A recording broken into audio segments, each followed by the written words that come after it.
Hey, it's Conrad Thompson, and we are live at 83weeks.com. We're going to be talking all things Dustin Rhodes, and to help us have this conversation, we couldn't do it without the Hall of Famer himself, ladies and gentlemen, Mr. Eric Bischoff. Eric, how are you, man? I'm doing great. Doing great. Up and at 'em early. It's beautiful here this time of year. Decent weather. And Mrs. B is in LA with our daughter, taking care of business, having a little bit of fun. So I'm flying solo, me and the dog, just having a blast.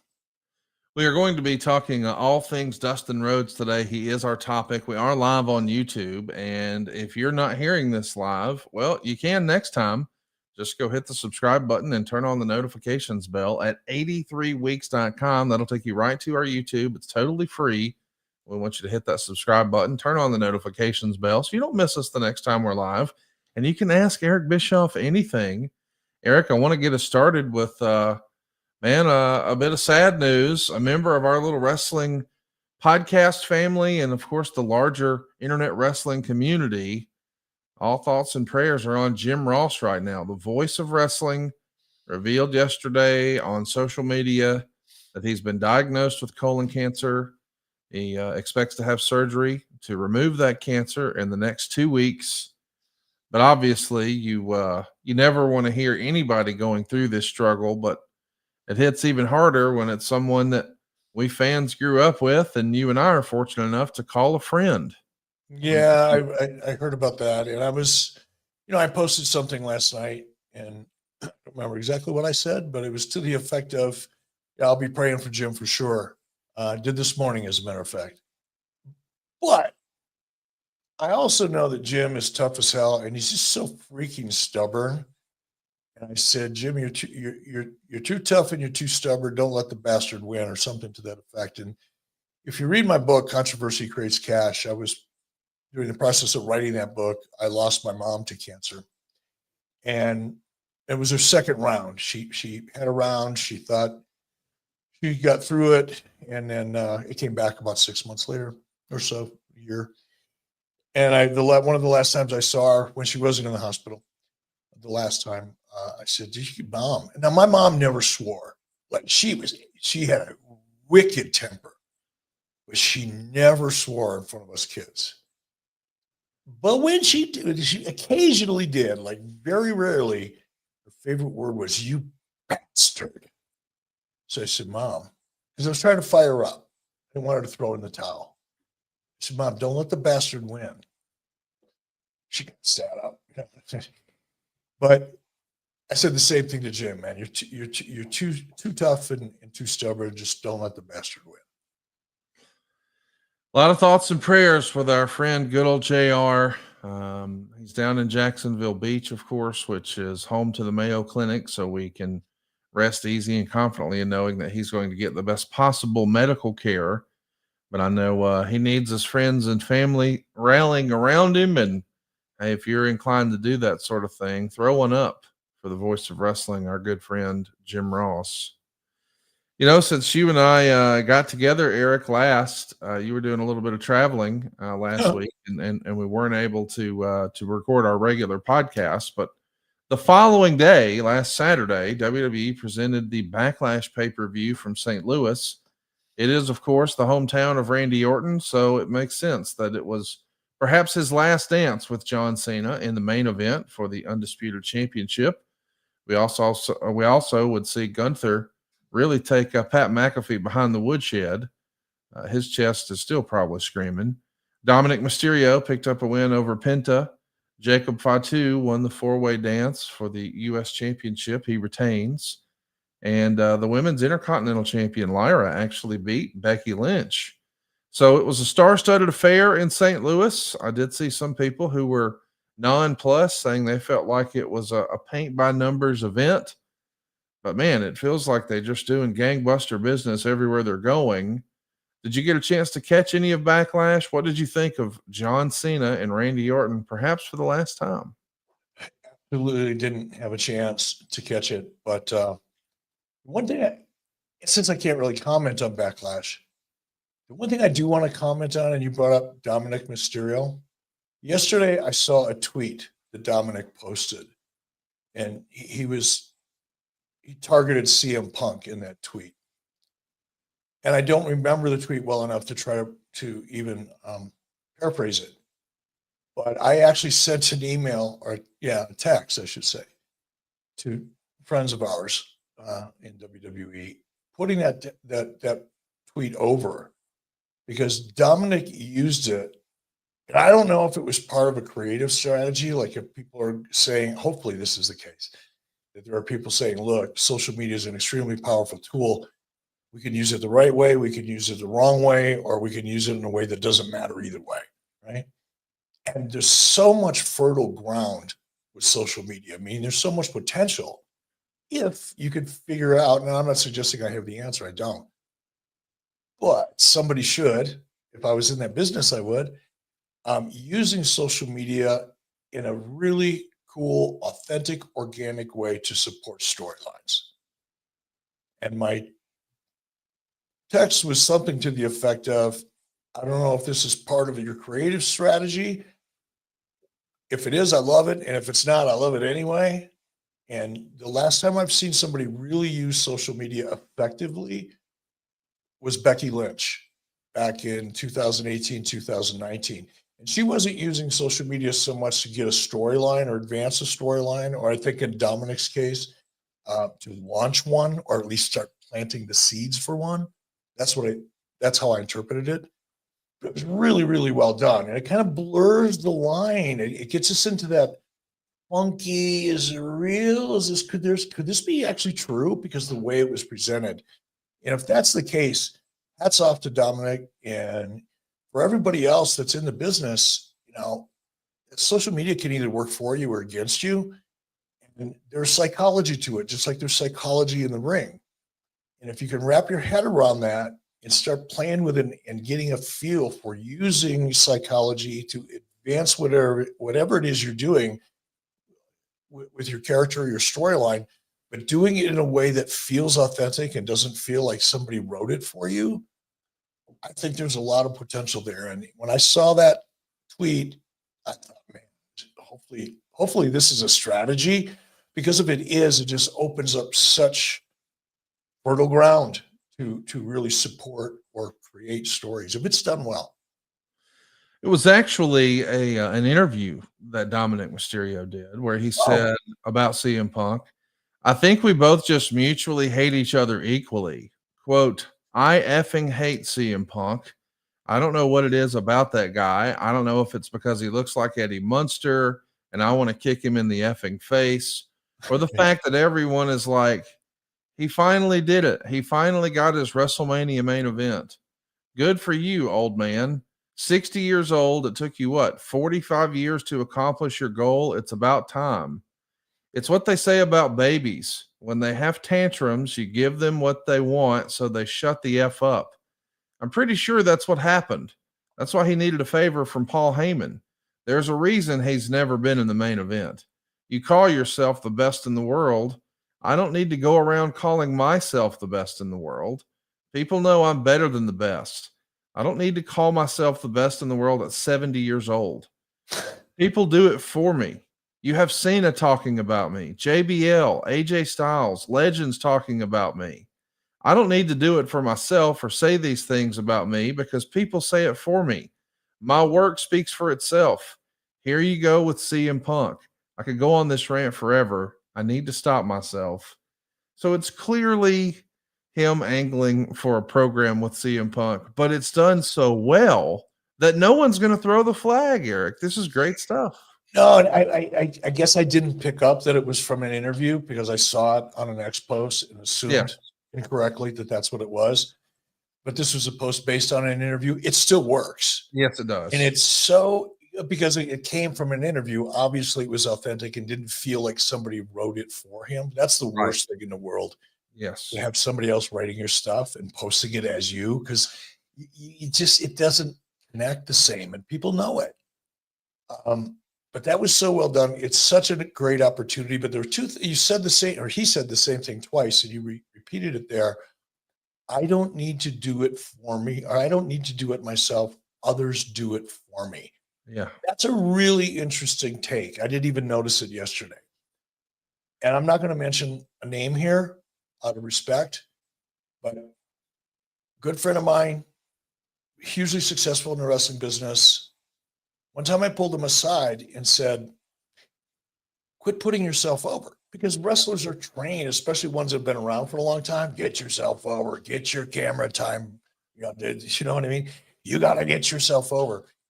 And it's true, but how you get yourself over is the other part of the equation, right?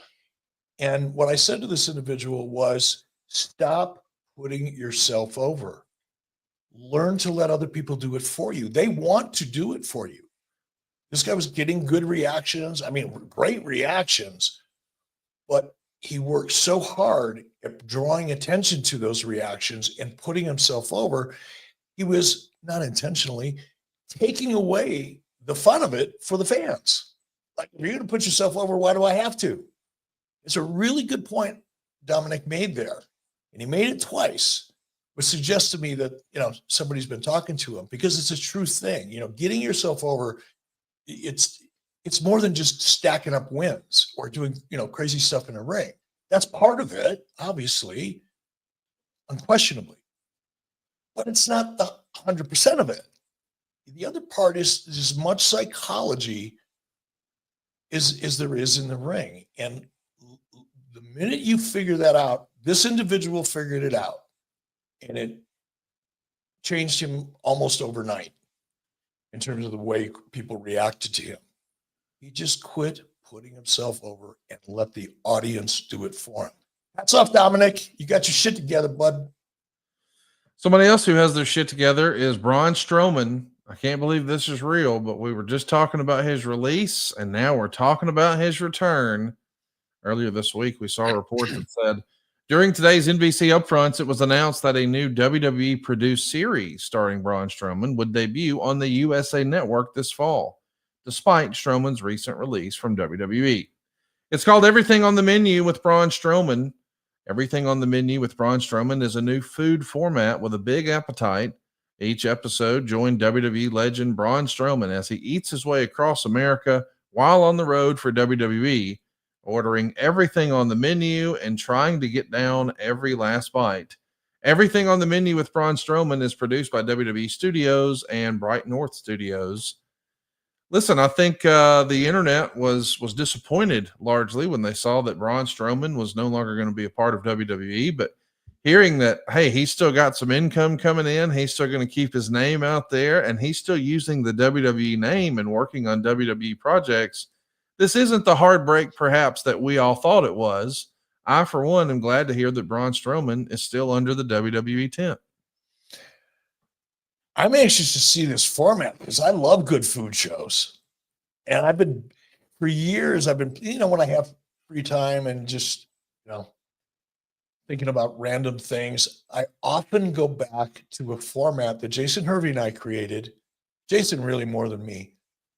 This one, because Jason was working on our behalf with Food Channel, and they were looking for all kinds of cool new formats, right, for the Food Channel. And we came up with one called Food Fight, and it was essentially, two teams of wrestlers, competing with their dishes, and audience gets to make the final, call for the winner and all that. But just bringing that wrestling energy to it, and the banter and kind of the promos and all the other really cool stuff that wrestlers are capable of doing. So I love that idea of tying wrestlers into a food format. So I'm really anxious to see this and happy for Braun, man. I don't know that this is I think this is kind of an upward lateral move. Yes. Such a thing. Because now he's reaching a different audience. He's reached the wrestling audience, and he's had whatever success or whatever he had there, which was fantastic, or he wouldn't be in the position he's in. But this is a different audience, which means he's going to have an opportunity to grow as a talent and get some experience doing something different.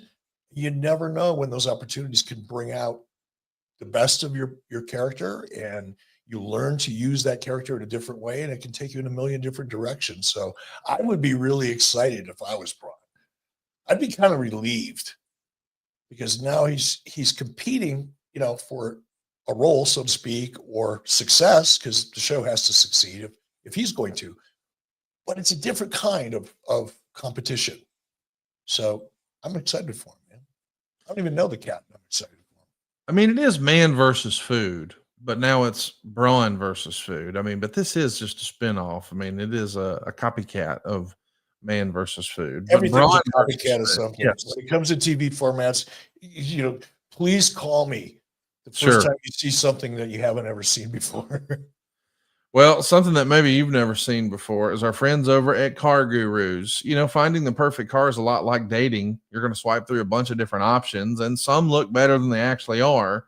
And you just hope you don't wind up settling for good enough when you know you really deserve something great.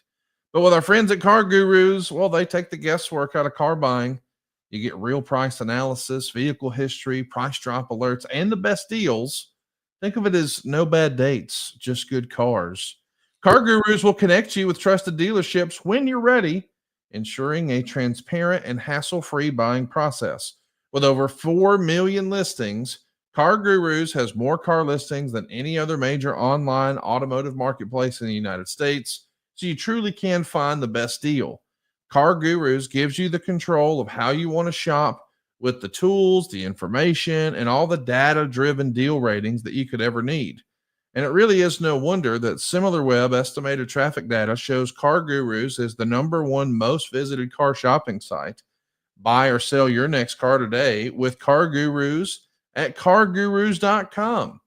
Just go to CarGurus.com to make sure your big deal is the best deal. That's CarGurus.com, CarGurus.com, CarGurus.com.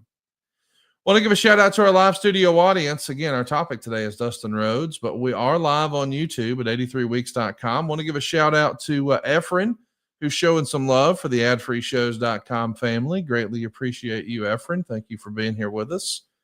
Rocco Stone 98 has some well wishes. He says, Eric, I heard about your next business endeavor. Wishing you and the Hulkster the best, and hope you both take this opportunity to enjoy each other's company and make new memories together. I guess you're seeing a lot of people reach out with similar sentiments these days, aren't you? Thank you, Rocco. I appreciate that very much. Yeah, I'm getting a lot of that. I'm getting there's a lot of hate out there in the internet wrestling community. So plenty of that, but it's par for the course. You go with that. Social media, it is what it is.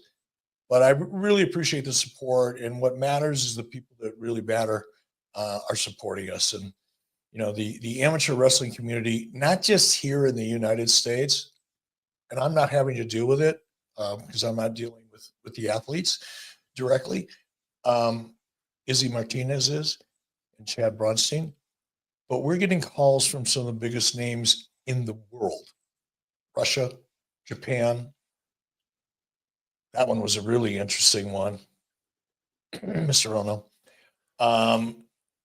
So many, India, some of the greatest athletes in freestyle wrestling in the world are now coming to us and looking for an opportunity. That's pretty exciting. That's pretty exciting. Hey, I do want to ask, I've seen you doing a bunch of media recently. I think it was earlier this week, you had a chance to go on the Ariel Helwani show. Ariel is a great friend of the show, probably the preeminent, not probably, definitely the preeminent MMA journalist, and has been, for 15 years or more. I've just always been such a huge fan of his work. I know he's also a pro wrestling fan. What did you think of your time on the Ariel Helwani show? I've done, I don't know how many interviews with Ariel, and I always look forward to them because he does his research. And you get like anybody that covers sports that has an opinion, you're going to have people that are going to disagree with you, right? Some vociferously and aggressively, and many obviously supporters. But I love Ariel because he does his homework. He's really prepared, and he's a very talented guy. I look forward to any opportunity to do anything with Ariel, whether it's sports entertainment or professional wrestling or real American freestyle. Isn't it funny, Conrad? I got to do like some mental gymnastics every time I talk about what we call professional wrestling today. Yes. And what I'm actually building Yes. with the team, because what we're building is actually technically, literally, in every way you can be quantified, Professional wrestling. professional wrestling. Yes. But we can't call it that. Yeah. Especially with Hulk and I attached, because people are immediately going to go, oh, they're coming up with another professional wrestling company. Yes. No, we're not. But in interviews, sometimes I struggle with, what should I call this? So I'm leaning into professional freestyle. It seems to be rolling off my tongue more frequently lately. So I think I'm going to go with that. Yeah, I've wondered about that ever since I sort of knew the plan, because we all know that the pro wrestling we're going to be discussing today is sports entertainment. But the rest of the world, even though Vince really wanted to hammer sports entertainment, it never really caught on. It was always still just pro wrestling. But I'm glad that you're out there making the rounds, and I love to see that you're doing it with Hulk Hogan. I know you guys have been friends for a long time. I don't know what we want to share or don't want to share, but there was a report on Wednesday, or I guess it was Thursday maybe, that the Hulkster had back surgery on Wednesday, but he was back to work on Thursday. Is that right, Eric? Is he okay? I don't know about back to work part. I mean, he's taken phone calls. He's been on I haven't been a part of those conversations, but I'm talking to Chad, our other business partner, this morning. He and Hulk have been on the phone discussing business. And yeah, he flew to, I don't know where it was somewhere in Florida.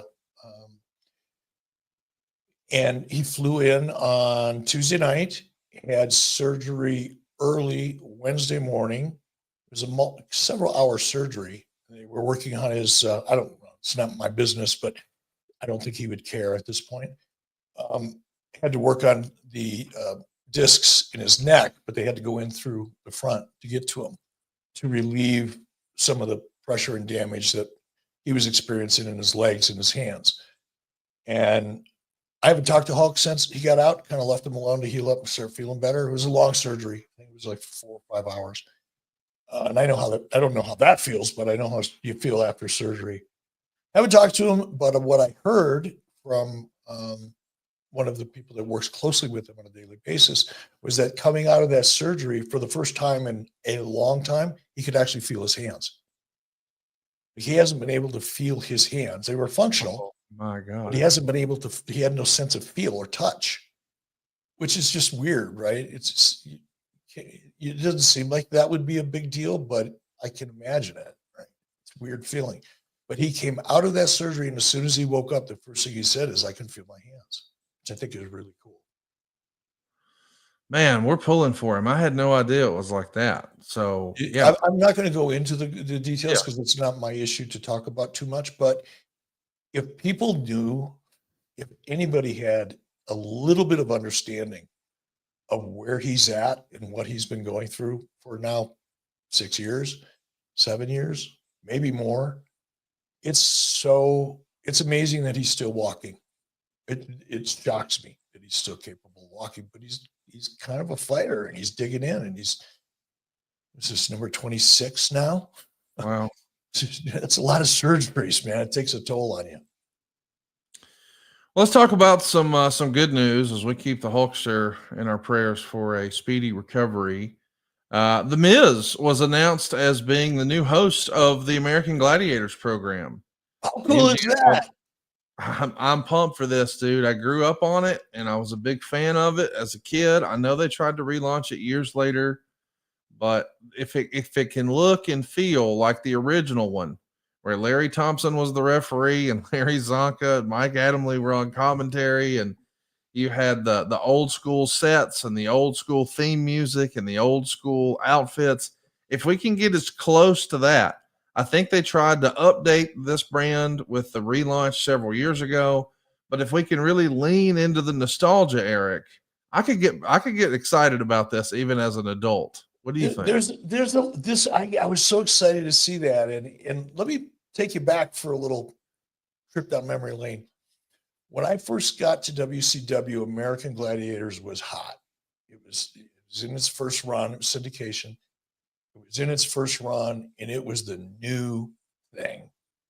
And I was nowhere near management at that point, but oftentimes there'd be meetings with marketing generally where they would encourage talent, especially the announcers, to attend certain meetings, so you had an idea where the company was going from a marketing perspective, and perhaps integrate it into your commentary, right? Just to be aware. And I remember I was in a meeting, and it was Sharon Sadello, which obviously then it was marketing. It was Sharon Sadello, and she's talked specifically about American Gladiators. And the consensus in the room was that American Gladiators is going to put the wrestling business to bed. They're going to just permanently bury professional wrestling. Keep in mind the whole steroid scandal was going on, and there was a lot of other negative things that were happening with regard to professional wrestling at that time. So between the scandal and a softening of the market in general by that point, and then American Gladiators, everybody thought, oh, that's it, man, professional wrestling's dead. I heard that frequently during that time. Of course, nothing kills professional wrestling. We've learned that by now, or should have. And it ran its course. They brought it back, as you pointed out. A friend of mine actually was the executive producer of that. His name was Ben Silverman, super successful producer. Top of the pile back then for that type of production. And they cast Hulk and Layla Ali.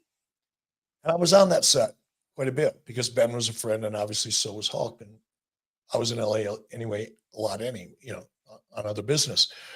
Point is, they resurrected it. They didn't really do much to rebrand other than bringing in Hulk and Layla Ali. Essentially, the action, the way it was shot, it had advanced, better lighting, better effects, new challenges, yada, yada. But it was essentially the same show. And it was NBC, got some great primetime placement, but it just didn't connect. I'm really hoping, as you pointed out, they kind of tap into the nostalgia a little bit and connect it to the original, because there's just a lot of people like you and I who remember American Gladiators when it was like the next big thing. And let's give it a shot. I'd love to see it. It's been tried. I mean, Rock tried it, right? He had a show probably 4 or 5 years ago. Didn't work. Put a lot into it. Spent a lot of money. And put one of the biggest names in entertainment at that time. The Titan Games. It died a slow, miserable death. So hopefully they find the magic. I don't know what that is, but hopefully they do. I can't wait. Well, I think WWE is trying to find the magic with Evolution. It was announced earlier this week on PW Insider that WWE is bringing back their celebration of women with the PLE Evolution. We first saw this like 7 years ago, and now they're bringing them back the same weekend as Saturday night's main event in Atlanta. I don't think it's technically been announced as happening in Atlanta, but that is certainly the rumor and innuendo that we'll have a Saturday night's main event and then a Sunday Evolution. Of course, this is all going to be happening while AEW is doing their first stadium show in Arlington, Texas. It feels a little competitive. It feels a little JCP and WWE from 35 years ago or more. I'm kind of excited about the idea of Evolution being a pay-per-view again. I mean, when they tried this 7 years ago, they had a great women's roster, but I feel like it's even deeper and better now. This could actually be a pretty doggone exciting weekend if you're a WWE fan between Saturday night's main event and the Evolution show. What do you think about them bringing back the women's pay-per-view brand that same weekend? I like the idea. I hope it works. I think it will work. And one of the reasons I think it will work is simply because even 7 years ago, as you pointed out, yeah, they had a great women's roster. It wasn't that deep. Now you've got a roster of really great talent, and it's pretty deep. So that gives you the opportunity to tell stories and mix and match and not feel redundant if there's going to be more of these coming up. So I think it's a great idea. There's a lot of great women out there. The audience is hungry for women's wrestling, and the appetite is there. Why not serve it up? Looking forward to seeing what they do with Evolution. And I'm also looking forward to seeing how you feel about the Perfect Gene They've been sponsors with us for quite a while. And if you haven't tried it already, let me just be honest with you. Most jeans weren't made with you in mind, especially if you're a bigger guy with some meat on your bones. You'll flip through dozens of pairs of jeans at the store and maybe find a handful in your size, but then you wind up settling for one that, well, technically it fits if you never move. They're too tight in the thighs, they're stiff in the waist, they're sagging in the back. It just doesn't complement your body at all. And your hard earned cash ends up wasted on something you don't love because you have no other choice. But you do have an option that is perfect for your big, beautiful body. I'm talking, of course, about the perfect jean. They come in 6 different fits and 13 washes, waist sizes up to 50 inches, and lengths up to 36, giving you over 5,000 combinations to find your perfect fit. You would have to be built like a centaur to not find the perfect fit here. They're stretchy, but they look like regular denim. But man, you're so comfortable, you're going to be replacing your old Levi's faster than you've bought new clothes since your mom did all your shopping. And mom, if you're listening, get your son the perfect jean. Start him out right, no matter how old he is. There's over 30,000 5-star reviews that tells me the truth is clear. These jeans get it right. We're talking about the perfect jean. They also have everything else you need this summer. We're talking buttery soft tees and polos that flatter your frame without ever clinging, and shorts that give those thick thigh kings the breathing room they deserve.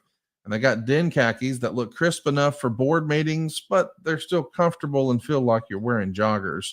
And right now, for a limited time, our listeners can get 15% off their first order plus free shipping when you go to theperfectjean.nyc or just Google the perfect jean and use the code 83weeks for 15% off.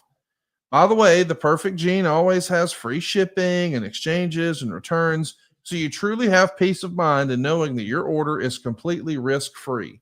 And I'm telling you, it's one thing to see these in a box, or if you're watching on YouTube right now, to see it on an image. But when you hold the perfect jean in your hand, it's going to click. You'll know exactly how to feel. You'll know exactly the way they're going to feel, and you're going to be excited about it because they just feel more comfortable than any other jeans you've ever worn. I just encourage you, hold it in your hands and you'll be like, oh yeah, I can't wait to get these on. You're going to love the way they fit too.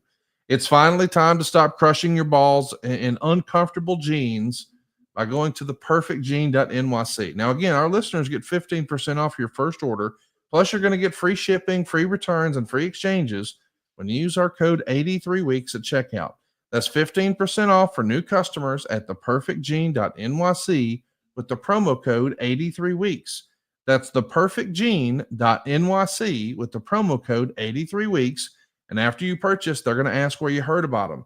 Please support our show and tell them we sent you. F your khakis, and let's get the perfect jean. Those really are comfortable jeans, by the way. I mean, we're not just, pushing our sponsor here. I have a pair. I will not get on an airplane unless I'm in those jeans. When you're sitting in this airplane seat for who knows how long anymore, several hours at a time. You really, I love the idea of wearing sweatpants on a plane, but I just can't get myself to do it. It looks too crampy, even for me. But man, these jeans are awesome. I won't fly without them.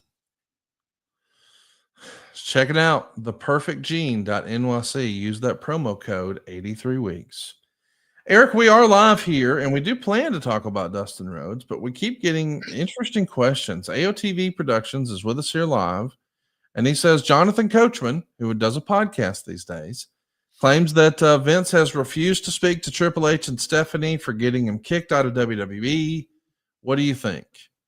Again, you and I don't have any inside information. We're not close personal family friends of the McMahons, but at least there is a credible source. I've never known Coach to come out and just outright lie. So at least he has heard from someone that perhaps the business of WWE has interfered with the McMahon family.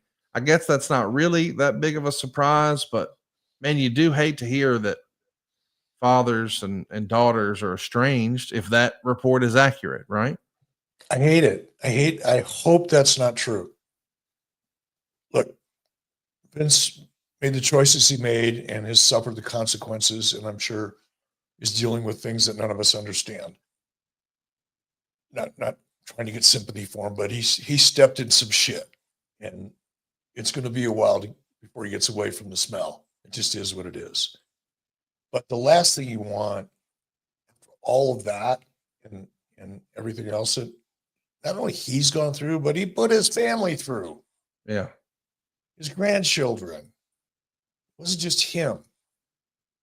And I was really hoping, and still do, that they'll get through that part. Yes. Because you don't want to lose your family. And I don't want to say especially, but Vince, I never talked to him about it. But I was pretty close to both of them, when I was in WWE, both the first time and working for Vince for a minute. He adored her, and she him. So whatever happened, I don't know.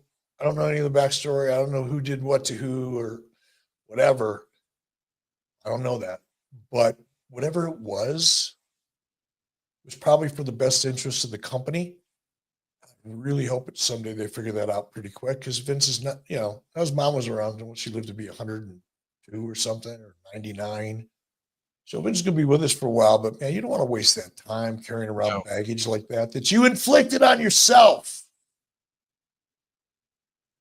Come on. Yeah, listen, I know that sometimes, people who comment on wrestling have an opinion about what people should do in their life. Yeah, they do have an opinion about everything. But this, let's set wrestling aside for a minute. There's a lot more to life than wrestling or WWE. This is a real personal relationship.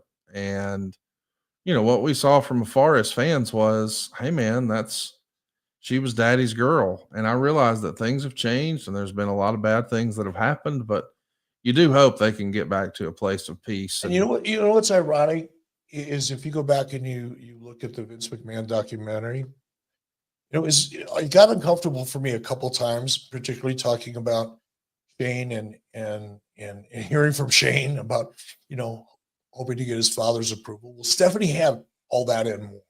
Yeah. And I can't remember the scene well enough or the dialogue, but there's something to the effect of, Vince putting his life behind the business. There was nothing he wouldn't do to protect the business. By that, I mean the WWE. And Shane just didn't have the guts. It was something to the effect, here's a knife. You want to take over here? Let's see if you got the guts. That's my reference point there.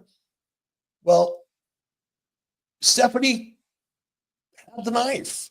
She knew, if you believe, and I'm not saying I believe this is the story that's out there, and what Jonathan Coachman, who's a good friend, by the way, this is the backstory that he's using as a premise in his comment. If it's true that either Stephanie and or Triple H knew that there were issues that could tank the company, but did what they thought best to protect the company, even if that include exposing something. Wow.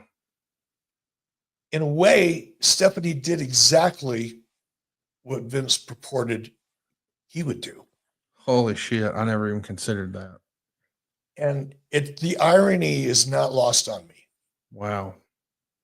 So even if it's, and again, I'm not saying I'm buying the backstory, but also will say it could be true. And if it is, Stephanie did what Stephanie and Paul, if it was them together, they did what they had to do to protect the company, because it was going to come out anyway. So, yeah, it's weird. And I hope they get, I just hope they get through it. I was interested, the WrestleMania, or it might have been at Hall of Fame. I can't remember. It had to be Hall of Fame or I wouldn't have heard it. Paul really laid his heart out there. It said he loved Vince. Yeah. And I thought to myself, I was sitting, pretty close to the stage when he said it. I thought, there's hope. Maybe there's reconciliation in the air, just as a family, not business wise. I don't think that day will ever come, or should it? But family wise, I thought, man, maybe this is a good sign. We're seeing more of Stephanie. She's becoming more comfortable being out in front of public. And again, I don't know how she's really feeling about all this, but I can put myself in her shoes and really not want to be, consumer facing on television, out in public, while I'm processing everything she's processing. I would have to process. I would avoid that. But now I see her coming back over the last couple of months. We're seeing more and more of Stephanie. She's obviously feeling pretty comfortable again. And then I heard the Paul, comment about, loving Vince McMahon. I thought, all right, here we go. We'll get through this. So I hope that I'm going to stick with that. I hope that's the case. I think we're all pulling for that. I mean, it's better when families can find a happy medium and figure out a way to enjoy what little time we all have here left together. I guess Coach has been busy on his podcast. Be sure to check it out. It's Behind the Turnbuckle, anywhere you enjoy podcasts. I know he's got a fabulous podcast with Carlucci. I think he's got one with Vince Russo too. I think it's Coach and Bro or Bro and Coach or something like that. No wonder I haven't listened to it. Well, you like half of the show, okay? And Coach also says that, this is according to AOTV Productions, Vince McMahon, this is according to a report that Coach had, Vince McMahon is happy to see Triple H's power struggle with The Rock backstage in WWE. Now, I have to admit, I didn't hear the clip, but this is the report we're seeing live here on YouTube from AOTV Productions on YouTube.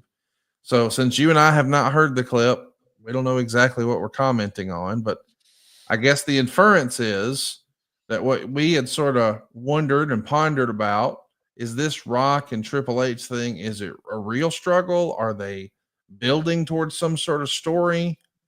It looks like, according to Coach, he believes it is a real struggle, and perhaps Vince is happy to see that there may be some unrest with Triple H in the big seat. How does that report strike you, Eric? Again, without knowing, like having a feel, and honestly, I need to know, but I've got to be close enough to something to at least get a feel for it, whether it could be real or not. I don't know if this is true or this is just internet wrestling. Yeah. Drama. Here's why I don't take it at face value and would question it. Vince doesn't want WWE to fail. That's right. He may be pissed. He may be hurt if he's capable of feeling that emotion. Probably really angry and bitter. But even with that, you don't want the company to fail. That's your legacy. Regardless of what happened, you built that company for all intents and purposes. WWE is currently enjoying the fruits of Vince McMahon's labor over the last however many years, 40. It's still your company, dude. You don't want it to fail. And I don't think he does. That's why I don't buy that. Nobody wants to see that because it affects business. And ultimately, well, who knows? I don't even want to make that comment, but Triple H is doing a pretty damn good job. Netflix, Mark Shapiro recently, put Paul over pretty strongly to the business community, not to the wrestling community, not that it doesn't matter. But when you put somebody over in the business community, what you're really saying is this muckerfather isn't going anywhere. Just so you know, he ain't going anywhere. So I don't think that, I tend to think that it's not true. Eric, I don't know what to do with this, but I do think that everyone's going to hang on your every word. If you don't, we can skim past it. We can edit it out in post, or we can just tackle we're live on freaking YouTube. How are we going to do that, bro? Well, here goes. I'm old, but I'm not stupid. All right, come on now. Adam Clemens, who's been a member here with us at 83weeks.com for 13 months. So he's a member of the family. He digs what we're doing. Proud to be a part of the team. Thank you, Mr. Adam, for being with us. He asked a question that is a bit of a slippery slope for you, Eric. He says, I was at Backlash in St. Louis, and anytime there was a real American beer ad in the arena, the place erupted in boos. What do you make of Hulk Hogan's popularity amongst wrestling fans versus the mainstream? I do think this is fair because I think you guys have sort of answered a version of this question on a lot of media appearances. I know with Ariel Helwani specifically, it does feel like in the confines of pro wrestling, Hulk Hogan is received a certain way. And I know that there are a lot of Hulk Hogan haters out there who would say, oh no, that's like that everywhere. Well, when Hulk Hogan's beer, Real American Beer, debuted in Huntsville, Alabama last year, he did 6 stops in a day, and it was pandemonium. Thousands of people lined up to meet Hulk Hogan.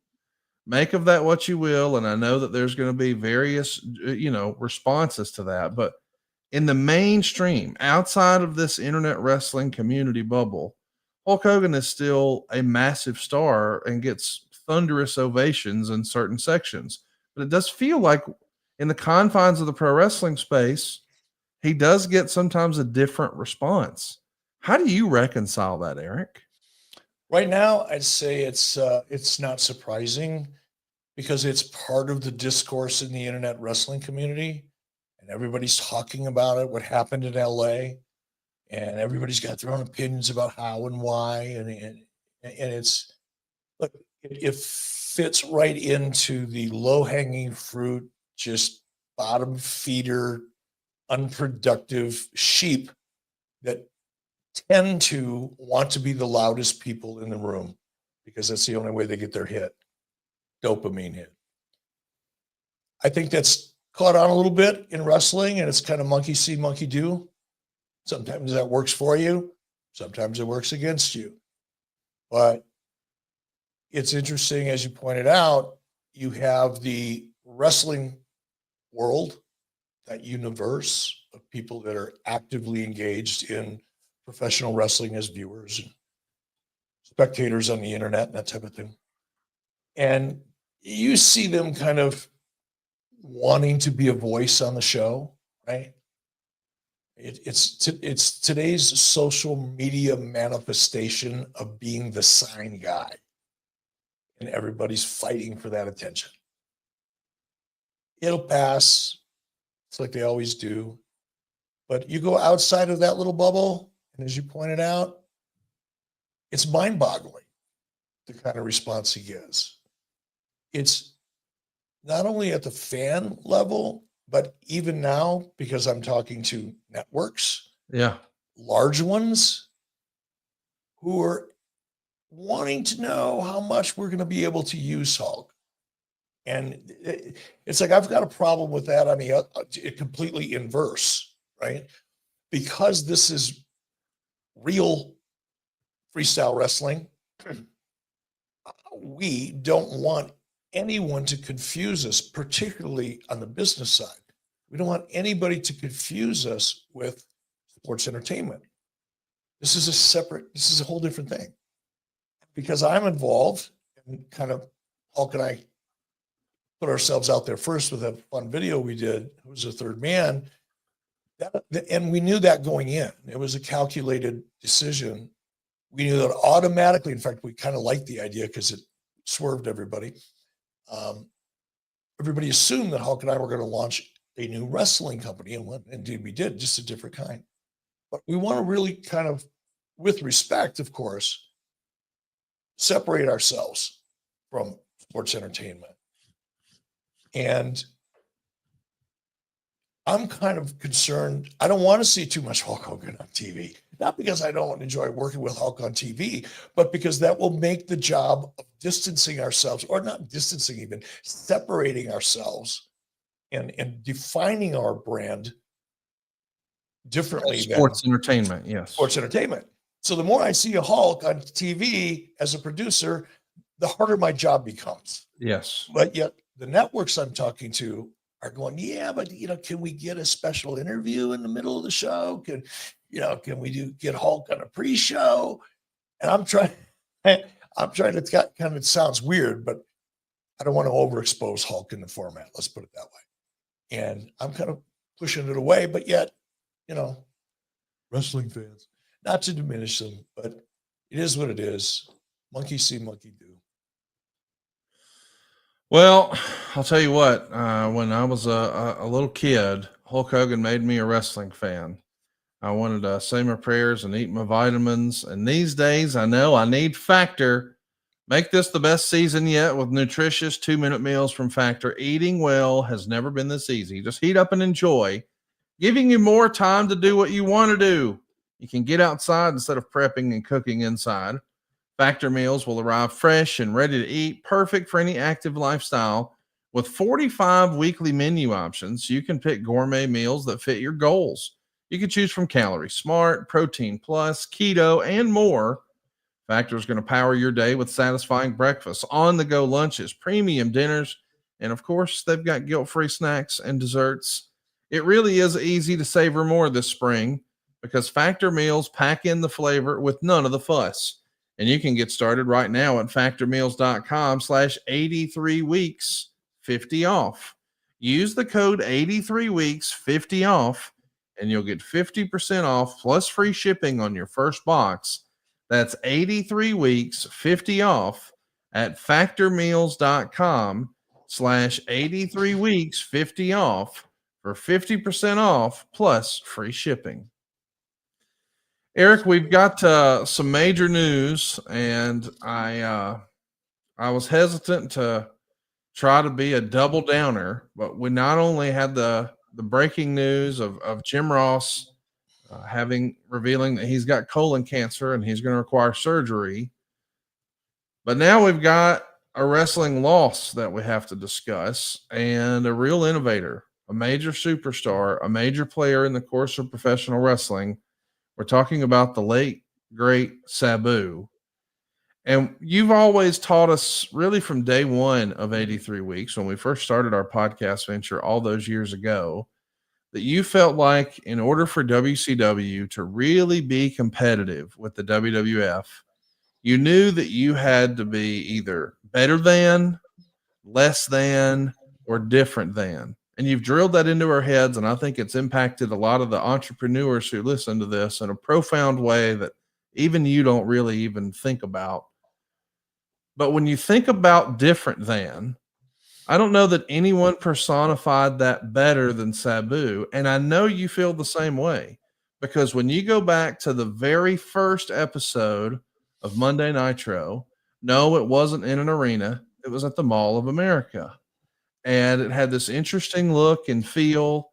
And we were going to reveal that Lex Luger had jumped ship, and we were going to have him go nose to nose with Hulk Hogan. And we'd have sort of the best of WCW showcased. It's a Brian Pillman rematch with Jushin Thunder Liger. It's a rematch with the Nature Boy, Ric Flair, and Sting.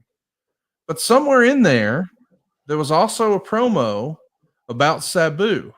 And you threw to a Sabu clip package, and they had a series of clips with a lot of fun video effects promoting that Sabu is here and he'll be here next week. And I don't think people even think about that. But on the very first Nitro, you thought it was important to highlight Sabu and tease that he would be here next week. Eric, talk to us a little bit about Sabu and the use of that promo at the very first Nitro, and what you think his overall impact and legacy in wrestling will be, Eric. Well, I didn't remember that first Nitro and that video, but it makes sense because being the first show, I was really focused on being as different as possible. I mean, it's a first show. It's like you only get one chance to make a first impression. And it's particularly true when you're launching a television show in prime time against the incumbent. It's really important. But then in developing the Nitro format, I'd already made up my mind. The cruiserweight division needed to be a focus of Nitro in order for it to be successful. Sabu's style of wrestling, because we all know I'm not a fan of hardcore wrestling, but Sabu brought more than hardcore. What he did was hardcore, but he did it in such an amazing way that it was gravity defying and death defying. It was super, super high risk at a time when you didn't see a great deal of that. You saw a lot of hardcore stuff, but Sabu brought the hardcore and what I call dynamic, presentation, the high risk, high flying, crazy nonsense, not nonsense, crazy wrestling. Sabu would, he brought that to the table long before anybody in a unique way. I never got to know Sabu really. I don't think he cared for me much. I don't blame him necessarily, but I can't sit here and pretend I knew him or had any insight into him, other than he was an extremely unique individual. Even regardless how he felt about me, you can kind of get a sense of somebody by just watching them from a distance. And my impression of him was he was a loner. He preferred to be alone. Whether he was getting his head into his character or thinking through what he was going to do, or he just preferred not to be fucked with. I don't know, but that was my impression of him. So I never tried to get to know him too much. Didn't really need to. Kevin Sullivan was the one that really was high on Sabu and dealt with Sabu in WCW. I never really engaged with him too much, but he was an amazing performer in terms of. I think he's one of those performers because of what he did, because he was so in deference to Paul Heyman and ECW. He was the king of extreme. Yeah. In the eyes of that fan base. And that fan base is loyal. I mean, they're still out there to this day. They remember that time, much like, the Monday Night Wars. There's a specific period of time when wrestling changed so dramatically during such a relatively short period of time, 2-3 years, between what ECW was doing, what WCW was doing, and then you had WWE, the incumbent. It was like, whoa, man, it's all coming at you. And each one was different. WWE was the king of the mountain, obviously. ECW was 180 degrees from WWE in every conceivable way.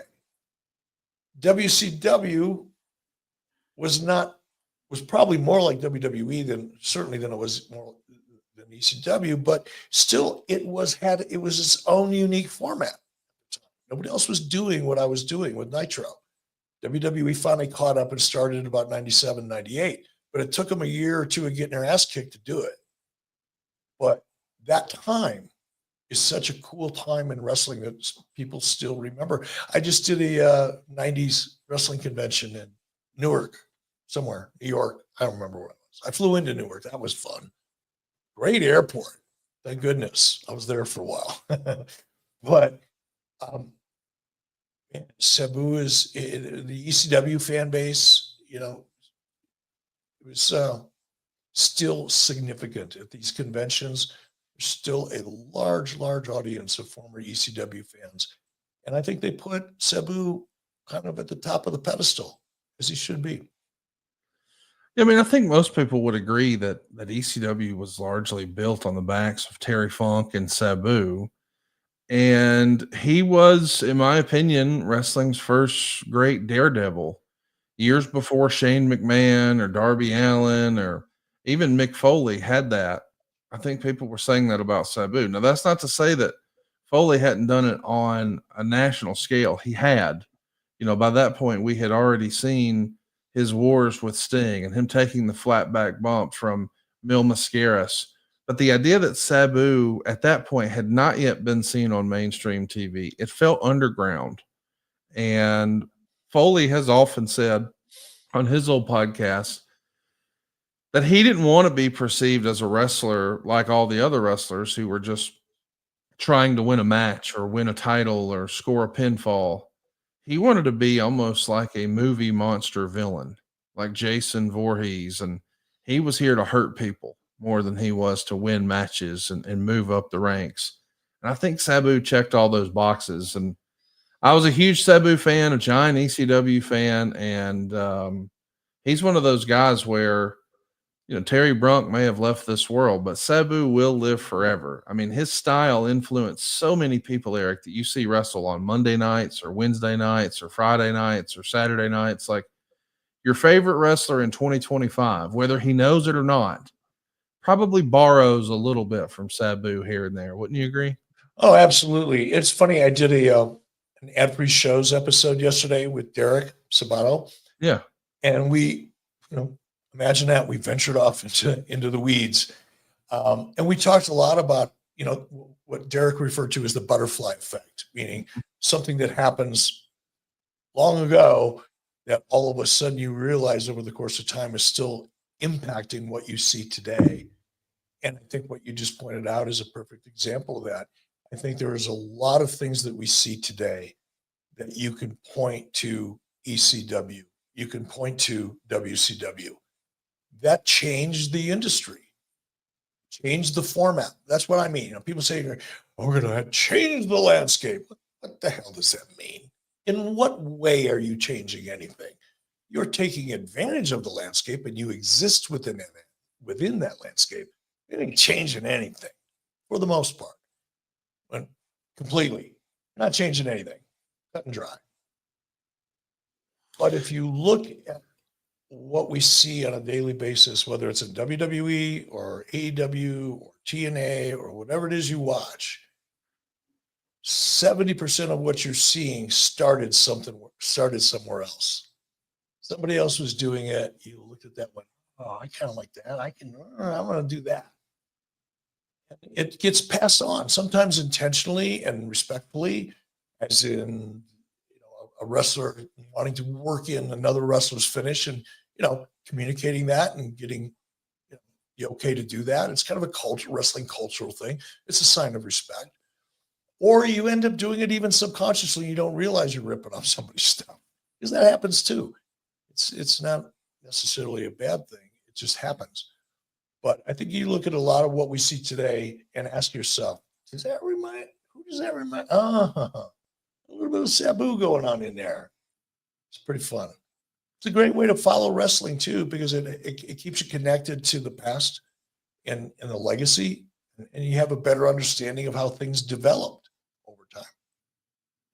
Eric, I do want to ask you. I had a chance to watch a Sabu shoot interview, and I wish we had the clip here, but we would have needed to get permission and things like that. So I'll just sort of break it down for you. There was a discussion where Sabu was asked, "What is your opinion of Eric Bischoff?" And he explained how you guys got sideways, and I think it really is just a miscommunication.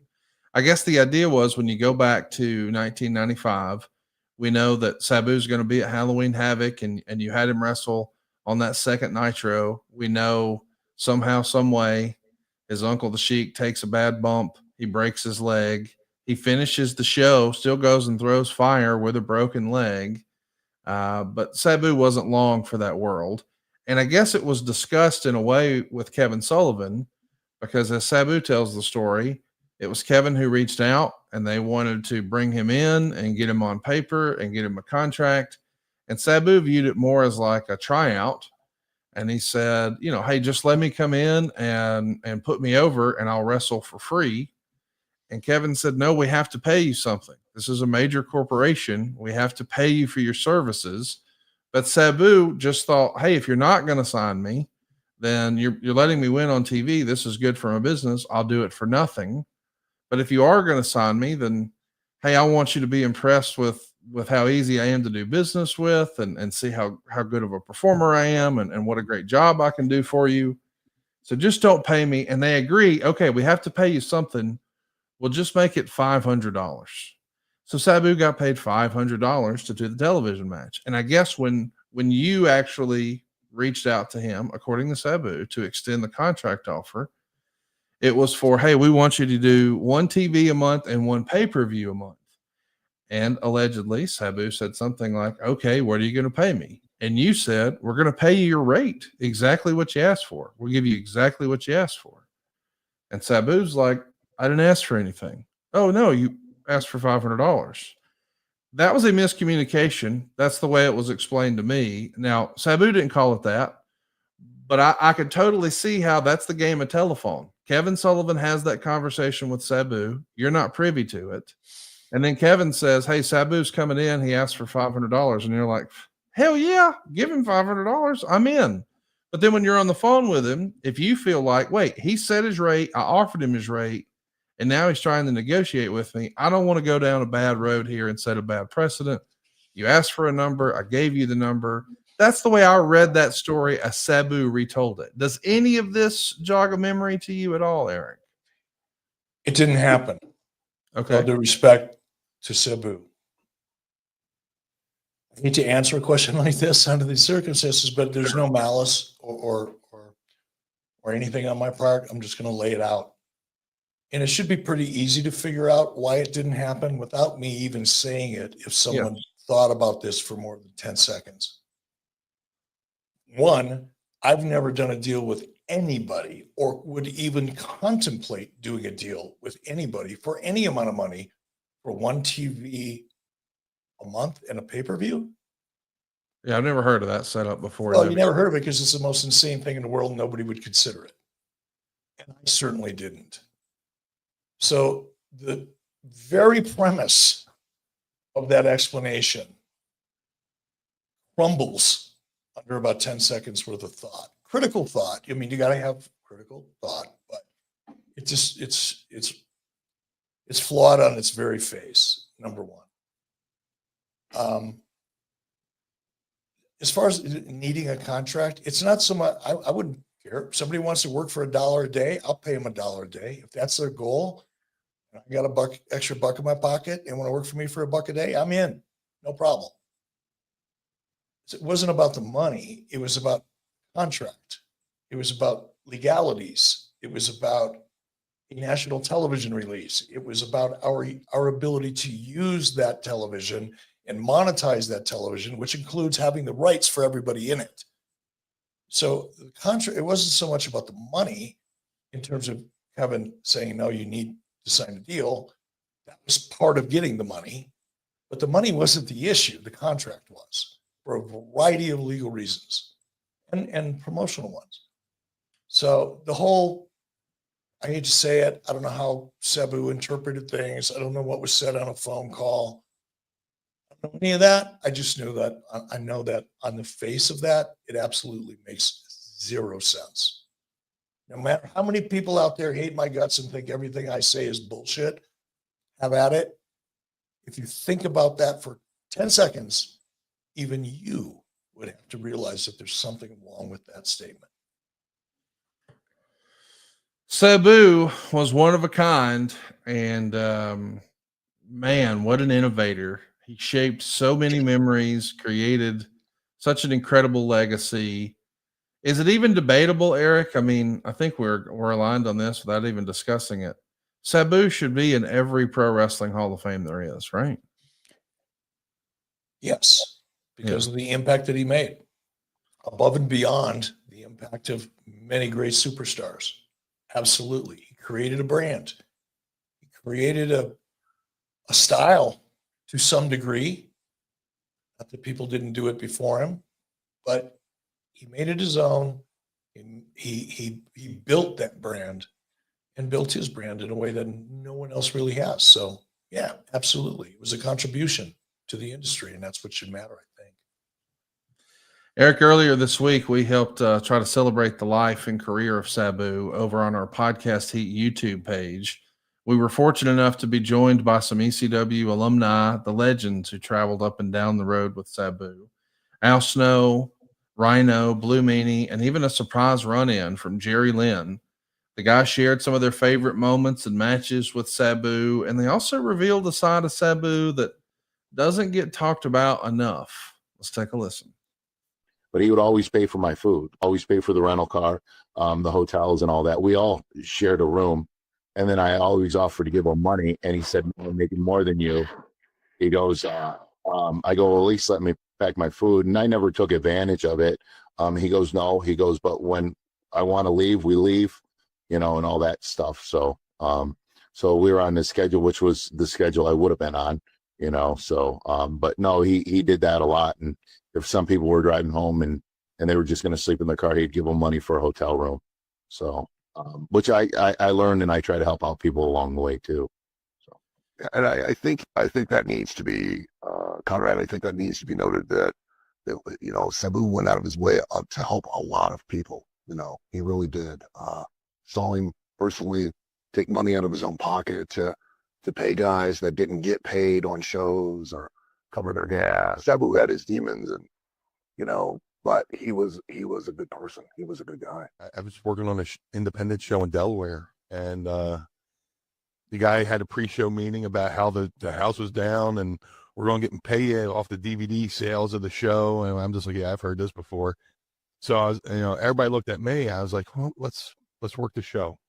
And I think I was one of the few guys that actually got paid. And I wrote in with my opponent, and after the show, we went to get something to eat, and I made in true Sabu. What I learned from Sabu is I reached into my pay and paid my opponent out of my pay to make sure he had something.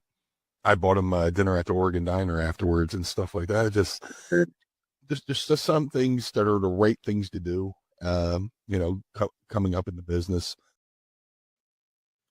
Catch our Celebrating Sabu stream now. Just click the link in the description below or head on over to podcastheatwrestling.com.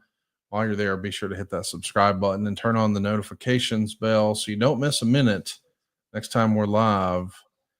Man, Sabu, what an innovator. What a legacy. I do want to hit on some other news and notes before we move forward, but I also want to remind you that today's episode and all of our episodes are brought to you by Blue Chew. And Eric, I don't know if you've seen this, but they've introduced Blue Chew Max. It combines the active ingredients of Viagra and Cialis. It's into one chewable. Think of this as like the wolf pack version of Blue Chew. Like, we all knew how great the NWO was, and we're like, well, how can they level up from here? Well, don't turn your back on the wolf pack, because somebody might clap them cheeks for you. Guys, be ready whenever she needs it or he needs it, and get your first month of Blue Chew free. That's right. Great sex is just a few clicks away.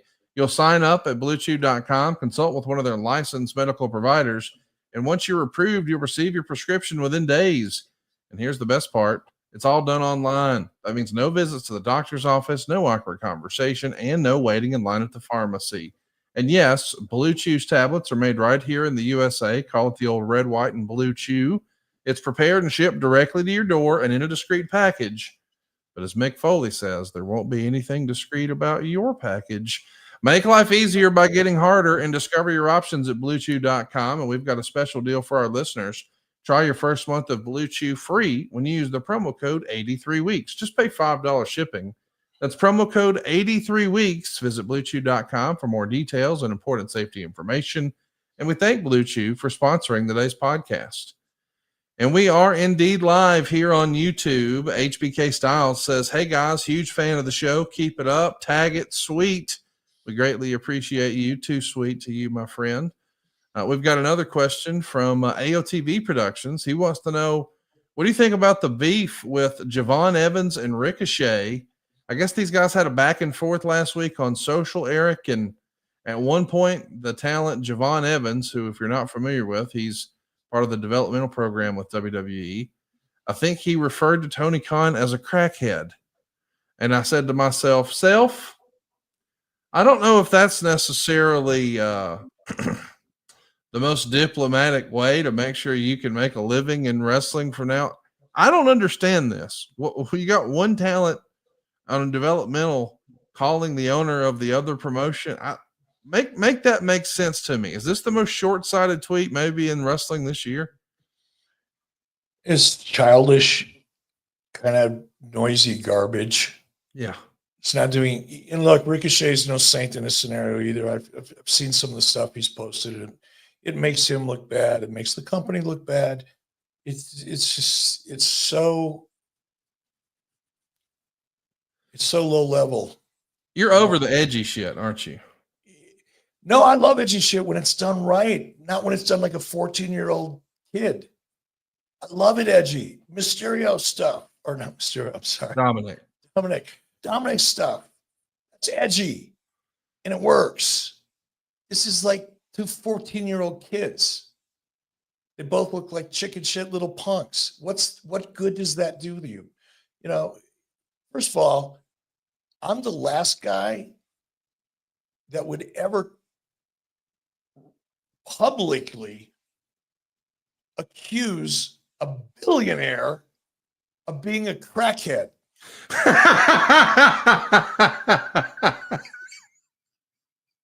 Get out a freaking calculator, kid. Push all the buttons you can, and when you run out of buttons, go get another calculator, because that's how much money you're going to be spending on legal fees if he decides to sue your ass for defamation. Guess what? I get the whole way he's a public figure, blah, blah, blah, blah. Yeah, that gets you some rope. Just enough to hang yourself with. It's stupid. It doesn't get you over. It doesn't make you more interesting. It doesn't make you more dangerous. It makes you a chicken shit punk. Stop it. You haven't even earned the right to step in front of a camera yet. And if you get that opportunity, it's your chance to prove yourself. Don't cut your legs out from underneath you before you ever get a chance by doing stupid 14-year-old shit. Learn how to do it right. You want to be edgy? Learn how to do it right. Stupid. Same applies to Ricochet. Think you're getting yourself over? You're making yourself look stupid. You're making yourself look low rent. Is that how you want to build your career? I like the guy. Met him in Vegas a couple weeks ago. Very nice guy. Damn. Silly. Mark the day and time.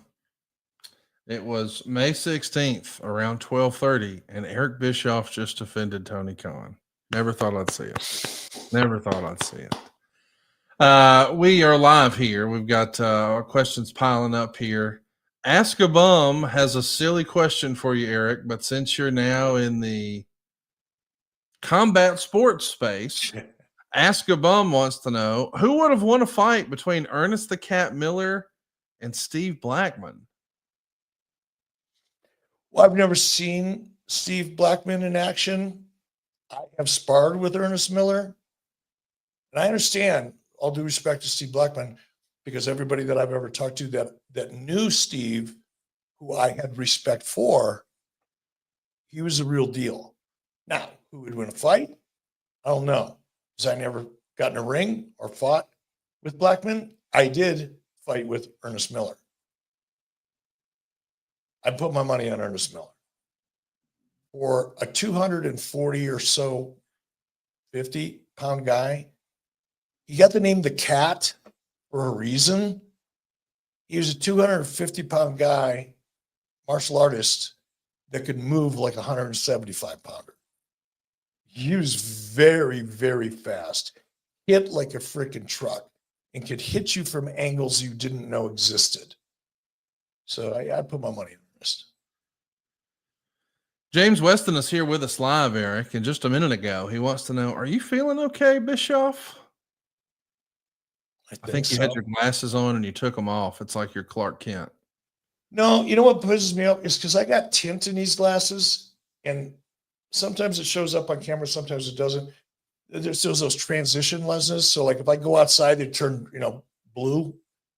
But when they're not blue, there's kind of a yellowish tint in them, and it makes it hard for me to try to read. So it's hard for me to read with them, and it's hard for me to read without them when I'm in here under these lights. So I just get tired. I apologize, but no, I feel great. Do I look like shit or what? No, you look great. I mean, you're like 10 days out from a big reveal, aren't you? Yeah. I'm feeling the pressure. I'm about 10 pounds heavier than I wanted to be at this point, but I mean, listen, I have it on good authority. Wikipedia's got your date of birth wrong. It's actually June 27th. I don't know if that's helpful. Oh, fuck. Great. I got 8 more weeks. Thank God, I should have checked with Wikipedia. Yeah, I'm just trying to buy you time, Jason says, Eric, what did you think of Hulk Hogan versus McMahon at WrestleMania 19? It is interesting, too, because you think about their historical significance and their relationship and just their importance to WWE. And then you fast forward to today at WrestleMania 41, and it's like, man, things couldn't be more different. I mean, just the idea that there is no Vince McMahon at WrestleMania, and now Hogan is doing professional wrestling, not sports entertainment. And he's got the real American beer. And I mean, he's even a bigger cultural icon now because nostalgia has enjoyed such a big boom. But meanwhile, Vince is almost a 4-letter word on WWE programming. With the benefit of hindsight, that WrestleMania 19 match That's got a whole new context through 2025 eyes, does it not? Yeah, when you think of it that way. What did I think of that match? You know, it was okay. Didn't have a lot of heat behind it. I think it was an attraction match, meaning, wow, Hulk Hogan and Vince McMahon. I'm going to check that out. There was no real story, no real stakes. It was a touch of nostalgia, is what it was. And I thought it was fun. Don't get me wrong. I enjoyed it. That was a good time. I think the fans all enjoyed it. But yeah, that was happening today. If somehow, that was possible. Clearly it isn't. Unless somebody brings a time machine. It would really be cool, wouldn't it? Speaking of interesting, I don't know that you noticed this, but it's been tagged a few times online. It was 3 years ago today that Sasha Banks and Naomi walked out of WWE. So that would have been May of 2022. And that's in advance of everything that happened with Vince and, well, everything else. But on some level, that feels like it was last year. But on another hand, it almost feels like it was 10 years ago, doesn't it, Eric? A lot has happened, hasn't it, since that time? So much has happened. Not just in wrestling, but in almost every way, socially, politically, in terms of entertainment. It's just so much going on that, yeah, it seems like last week. We also need to talk about the news that WrestleOps, I guess WrestleVotes Radio Backstage Pass is the one who broke this, but allegedly WWE has plans in the very near future to hold 3 major live events in Mexico, all centered around a show called Super Show Mexico. I think we've all wondered, hey, how is this AAA acquisition going to really look, and how will that affect wrestling in Mexico? Is that perhaps?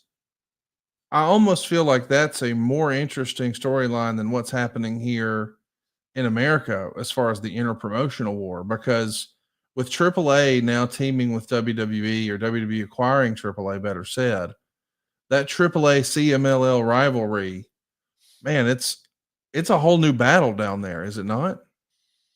I don't know the culture, the wrestling culture there. I don't know, how the fan base is feeling. Obviously, I don't pay any attention to that market anymore. But just listening to you lay that out, yeah, I would think it would heat that rivalry up. It's us versus them. It's Mexico versus the Gringos. It's awesome. Potentially awesome. Since you and I, That controversy, somebody said it, controversy creates cash, and it actually, whether the person that said that or not originated it and named a book after it, if he actually knew that or if it just sounded good, I don't know. I'll let you decide. But it's actually true, isn't it? John Cena did an interview with US Weekly, or Us Weekly, earlier this week, and he says, in discussing Vince McMahon, everybody's entitled to their opinion, just like I'm entitled to have an emotional connection to somebody. I don't hold anybody or how they feel or what they view as permissible or things that'll make them angry, happy, excited, sad. That's their right as a human being. As in response to the fan backlash, he says, I'm not surprised about any of that. I feel like, on the one hand, John Cena should be applauded for defending his friend and saying, hey, even if some bad stuff happened, he's still my friend. I appreciate John Cena doing that. Everybody needs a friend like John Cena, is what I'm trying to say. But this is kind of considered a controversial take in the wrestling world. What do you think of that, Eric? That, now he's a heel, so now I guess it's okay to boo John Cena. Maybe that's the idea. But him standing up for Vince and saying, hey, he's my friend and I have an emotional connection with this person, and everybody's entitled to their opinion. It's their right as a human being. That doesn't play well in certain wrestling circles. Your response? It's unfortunate because I think that was a really thoughtful, very thoughtful and honest response. And it's one that I think should be applauded. But whether it's, the wrestling bubble or just society as a whole, we've seemed to, it's always been this way, I'm sure. Man, over the last couple of years, it's gotten so intense. And by it, I mean people feel so entitled to immediately cast judgment, like they're in charge of shit. They're not. Who are these people that feel that they can judge or should judge? It becomes their mission to judge. A comment from John Cena, which is innocuous in my opinion. He wasn't defending Vince. He was defending himself for his friendship. And you can acknowledge that somebody did something wrong. You can acknowledge that someone did something bad. But who made you judge? You could decide not to associate with someone that you feel did something wrong or something evil, or bad, whatever you want to call it. It's your choice, and certainly make it. But when you start judging people and their intent and their heart, not to sound melodramatic about it, because you feel you have some knowledge or righteous platform to pass that judgment on someone, get away. It's bullshit. I admire John. He's consistent. I remember I was in Detroit maybe last year, or year before, whatever, it doesn't matter.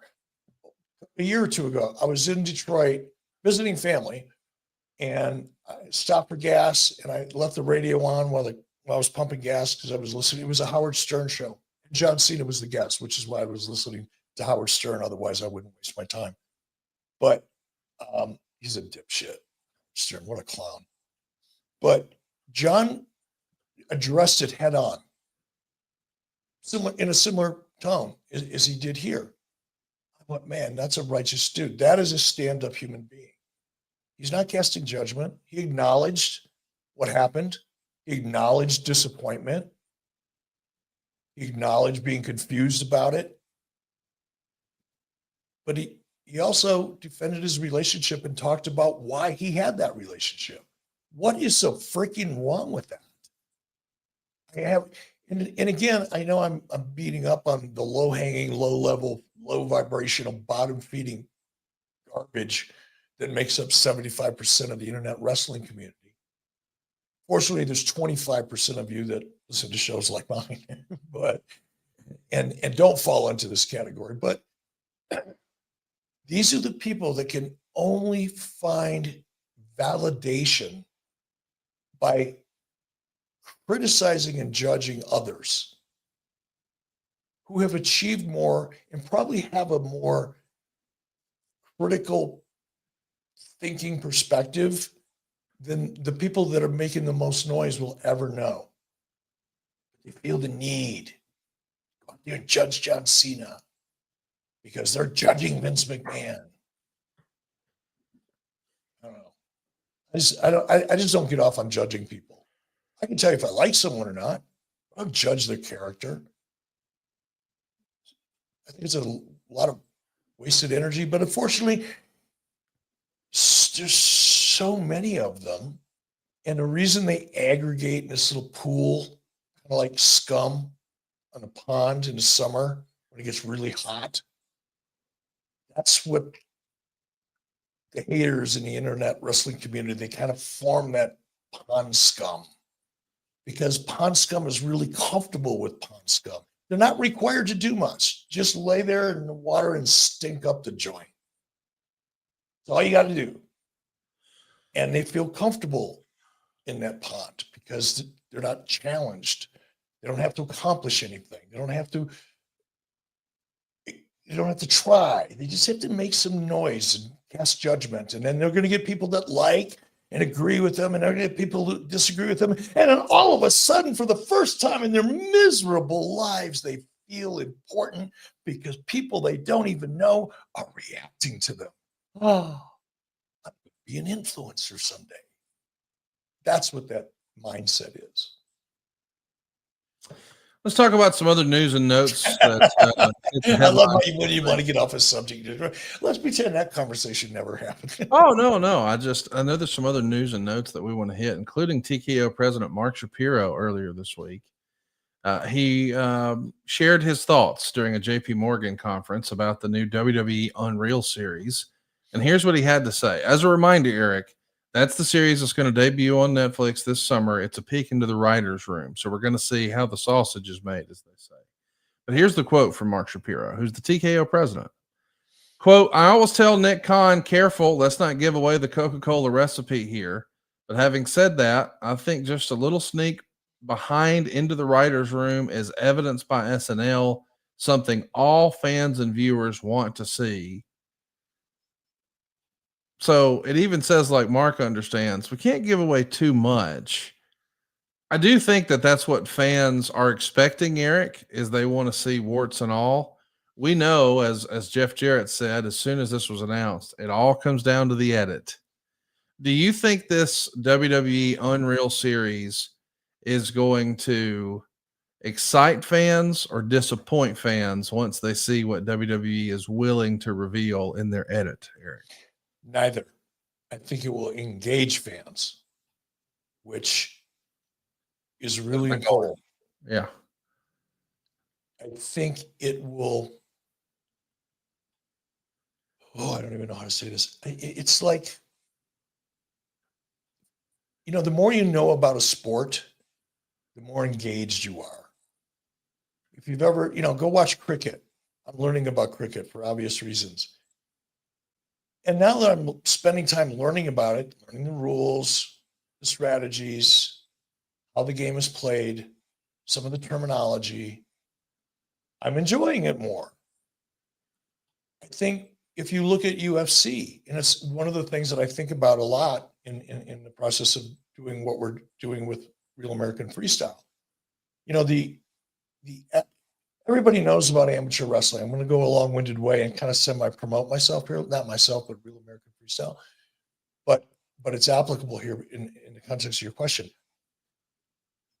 20 years ago, if you would have pulled 100 guys out of a bar Friday night, lined them up outside, and said, okay, I got $1,000 in this bag. The first one that can tell me what a rear naked choke is gets $1,000. They would have said, it sounds like a scene out of a porn flick. What a rear naked choke? That sounds weird, right? Now you pull 100 guys out of a bar on a Friday night, then not only tell you what it is, 3/4 of them could demonstrate it. They've educated the audience. When MMA first emerged, and I can take you all the way back to the PKA, the Professional Karate Association, back in the late 70s, that was on CBS Sports Spectacular, it was on Wide Rule of Sports. I knew the people that were trying to launch it as a television program. I worked with them, actually. Didn't get it over because the audience didn't really understand it. Just guys kicking and punching each other. UFC has done an amazing job of I call it edutainment. I think I coined it yesterday in a conversation. Maybe I didn't. Maybe it's like Larry Zbyszko in the NWO thing. I heard him say it. I thought, that was cool. A couple of weeks later, it's like, oh, call it the NWO. Oh, I'm a genius. No, it just subliminally, I heard it and it stuck with me. But edutainment is part of the process. And I think with wrestling, we've seen, how many more wrestling matches do we need to see a week? And more importantly, if you're building that brand, what can you do inside of a wrestling ring that, get ready for it, is different than everything else that you're doing all week long? And if we can expose, I got some questions about how they're going to do it, just from a producer's point of view. But having been in a writer's room for 20 years of my life, it's going to be an interesting challenge. But I think if they find the way, if they find the format, it's a secret sauce. And if they can find that secret sauce within that format, where you're getting authentic, legitimate exposure of the real process, not something that's staged like, a decade ago, reality show. But if they find an organic way to do it, I think it will further engage the audience that's already a fan and make them even more of a fan, because now they're going to understand the process, or at least a part of it, in a way that makes them feel empowered to be a fan. I'm pretty sure that's the strategy. It would be, if I was doing it, that would be my goal, to further engage by edutainment. Now, let's talk about how they do that in a television format. It's got to be about, you've got to reveal. The audience has to feel like they're learning something, seeing something, gaining some sort of insight that they would not otherwise get watching something else. There's got to be stakes, got to be drama, got to be conflict, and there's got to be resolution. That's kind of like, if you're going to bake a cake, those are the basic ingredients. So how they do that in a writer's room, that'll be interesting. It would be hard. And that's why I'm so interested in it, because from a producer's perspective, in terms of trying to maintain the audience's engagement in the show, holding your audience, as they say in the television business, holding your audience for something like that can be really tough, because those elements have to be there. And if they're not, you're not going to hold them.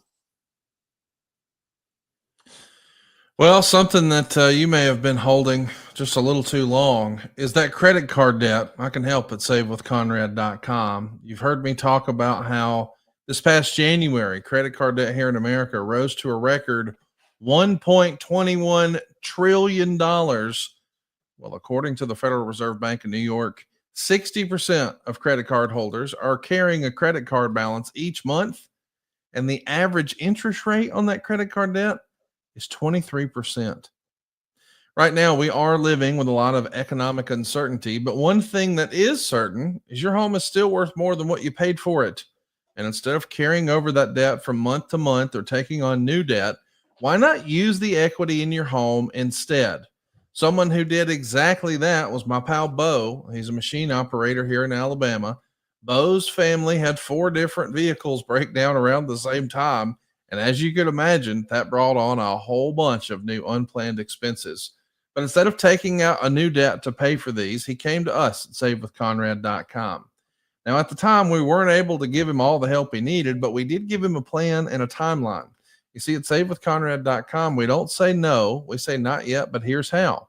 Once we hit that timeline, my man Bo was able to use the equity in his house to not only pay off all that debt, but also get some new wheels and get the other ones fixed.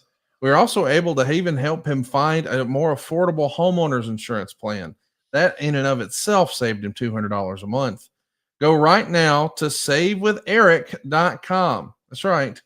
Eric and his team can personally run the numbers for you for free.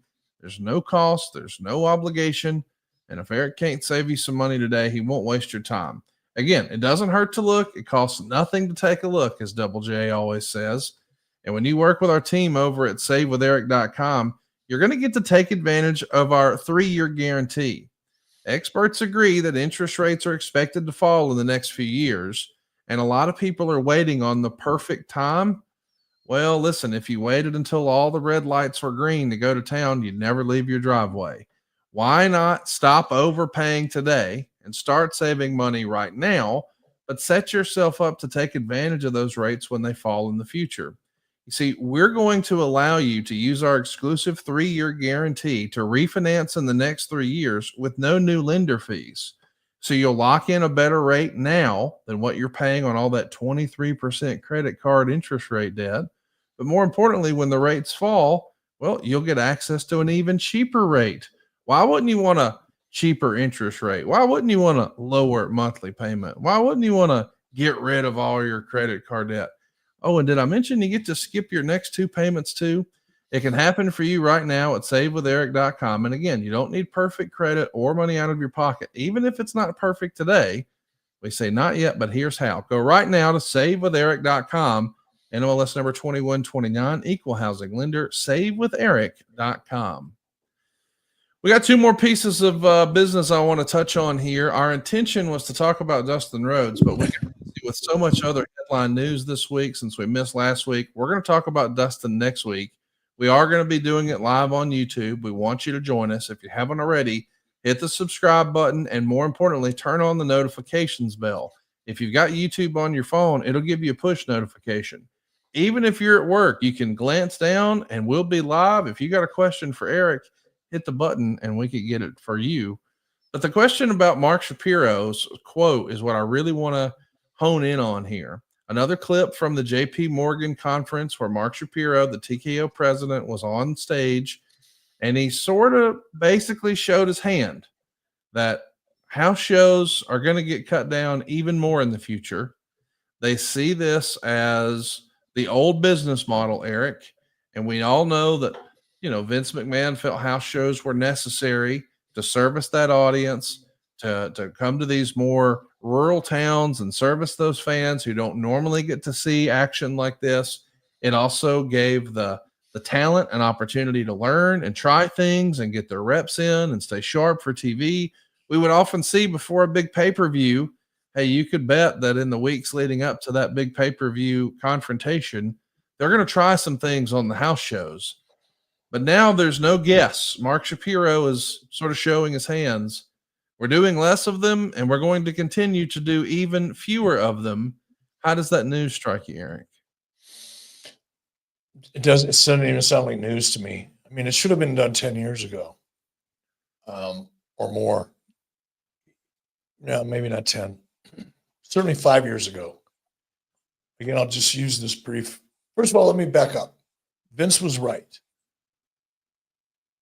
One of the reasons WWE became WWE and WCW became WCW to a lesser extent was because professional wrestling was the only form of popular entertainment on weekly television, episodic television, technically, where the stars of those shows would come to your local community, especially in smaller markets. And it's no different. I think all of us have experienced this. I'll speak for myself. I can't think of the performer's name now, but there have been bands, Fleetwood Mac. I was never a Fleetwood Mac fan in the 70s or the 80s. I didn't care for the music. I went to a concert. I named my dog Stevie after Stevie Nicks. And when that dog died, I named Nikki after Stevie Nicks. I'm a huge Fleetwood Mac fan, but only because I went to their concert. Experiencing something live, you get a different connection to it. And it's one of the reasons I believe, and I think Vince would agree, or people that think like Vince, that connection to your audience is it's one of the reasons why professional wrestling has existed on television since the very beginning of television time. Because it has the unique ability to engage and connect to your audience in a way that no other form of entertainment does. So Vince was right, but I think what's happened, just evolution, business, the world, the cost of doing those shows now are getting really, really expensive. It's getting more and more expensive. I mean, travel's off the charts. When I look at my plane tickets for, my recent travel over the last 3 weeks, blows my mind how expensive it's become. So I think between the expense of house shows, and there's not that much margin in it. I know, there's a fair amount of risk in it. Financially, it doesn't make any sense anymore. And it actually hasn't made sense probably for 6 to 8 years. When I was in WWE in 2019, I sat in on a live events meeting. It was ugly. Like, what the hell are we doing this for? Ugly.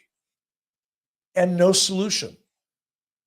There was now I wasn't involved in that side of the business. I just happened to be in that particular meeting.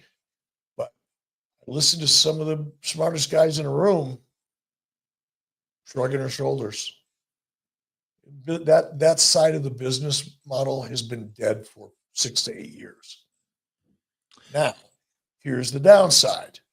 Reps, injuries, and everybody, well, hold on, Eric. wrestling less, there's less chance to get injured. On Mm, paper, that makes sense. Here's the reality. The less you work, the more likely it is you're going to get hurt. Working 3 or 4 or 5 days a week keeps you in condition for wrestling, professional wrestling as we know it, which is a lot of impact on your body. You're absorbing a lot of impact for 12, 14, 18, 20 minutes. You're putting your body through a lot of trauma. The average person, if you tried to get through it and did, you'd wish you didn't the next morning. But wrestlers can do it night after night after night because they do it night after night after night. And the chances of getting hurt is much less when you're frequently in the ring, exposing yourself to that kind of impact. You get in shape for it, in a way. I'm not telling you this from personal experience. I'm telling you this from multiple conversations with people that had done it both ways. So that is also kind of a risk. And then there's a performance issue, as you pointed out. You know, it was kind of fun back in the day to go, oh, I heard, you know, this is maybe what they're doing for WrestleMania. Let's start going to shows in January and maybe get a sneak peek, see if it's true, watch it develop, get an early preview. Remember when you used to go to the movies as a kid? I don't know about you. I'm quite a bit older than you. But I used to go to the movies. The previews were the best part because they're showing you the hottest part of the show or the hottest part of the movie, right? They don't show you the boring stuff. They show all the hot stuff. It's like, whoa, look at, oh, I can't wait to see that. Oh, that's awesome. Live events were kind of the professional wrestling version of preview of next week's movie. So losing that opportunity probably have some consequences they'll have to figure out how to deal with. But at the end of the day, it's all about business. It's all about numbers, just math. And the math doesn't make any sense anymore. just another way we know that wrestling is changing. I want to be clear. I heard this from someone who no longer works for WWE, but it was told to me that years ago that simply putting Roman Reigns on a house show would mean the difference, Eric, in that show being a profitable house show or a money losing house show. And that's not to infer for a second. I want to say this in a loud and clear voice. I'm not saying that Roman was not a draw. I'm not saying that Roman was not an attraction. I'm not suggesting that Roman Reigns could not sell tickets. What I am saying is that the pay scale has changed so much where once upon a time, a guy like Hulk Hogan or a guy like Steve Austin, they were quote unquote paid on the house. So if we sold a lot of tickets, you made a lot of money. If we didn't sell a lot of tickets, you didn't make a lot of money. And yes, you still had a downside guarantee. But now the payroll is so astronomical and the dates are so small that you really have to sharpen the pencil in order to make it work for you to have some of your headline talent on the show. So it almost becomes a chicken and the egg scenario of these live events, Eric, where, hey, we only drew 4,000 in Huntsville, hypothetically, in a 10,000 seater. How can we sell more of those seats? Well, we could fly in some more of the big name talent. But by the time you do that, respectfully, even if you sold all 10,000 seats, are you even going to break even? And Jim Ross has even said years later or years ago that it became such a costly endeavor to run Madison Square Garden that they could sell every ticket and it would be what the building might call total utilization. And because the costs were so high between talent, production, the union, and just the rent and what it cost to operate in MSG, that the show, even if it was completely sold out, would still lose money. The company would have actually been better off financially had they not burned the date on all those talent and not run the show, because now they burned a date with really no opportunity to leverage that date for profit. I know we're getting really granular and in the weeds here with this sort of discussion, Eric, but all signs point to house shows are of a bygone era now. No, they are. But here's the rationale. And I'm guessing this was part of the conversation back then in WWE. Yeah, we're going to lose money going to New York. But yes, you're maintaining that connection to your market. You're promoting that event in your market. It's your backyard. And oh, by the way, if your backyard happens to be New York City, it's a really, really important backyard. it's kind of like the Frank Sinatra song, if you can make it there, you can make it anywhere. Keeping up the perception of having made it in New York by literally promoting an event in the most iconic venue in the world, it may not return revenue, but it does support your brand and your marketing position in the eyes, particularly of your sponsors, partners. Even though they may not be sponsoring that show, they know that there's consumers in that marketplace and they all bought a ticket. Maybe the house show, maybe they did $1 million and they lost 200 in the process. But it also suggests to your sponsors and your licensees that you're alive and well in New York. And sometimes it's worth it to make that statement. I don't know. But yeah, the business has changed. It hasn't made sense in a long time. I'm sure the talent is like, ew, thank goodness, yay. But they're also probably looking at more foreign dates, more international dates, a lot more travel, doing a lot more television that isn't necessarily on Monday night or Friday night, like a lot of new shows that they're developing. So they're going to stay busy. But, I'm I think it's time that we evolved out of that. The business has gotten so big. There's so much wrestling available now on television, so much wrestling available on television, that maybe they found a way to, and with social media and the website and all that, maybe they don't feel they need to stay as connected to the local markets with live events as they used to. Maybe they found a way to maintain that engagement in a different way.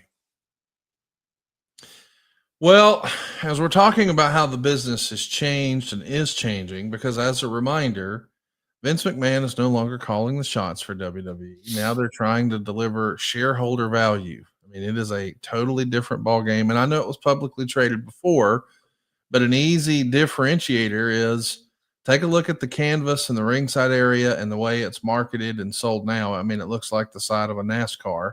It never did with WWE. I'm not saying that's wrong. I'm saying one is clearly prioritizing profit over everything else. And the other approach was like, well, no, this isn't what we do. We just don't do that. That's not our brand identity.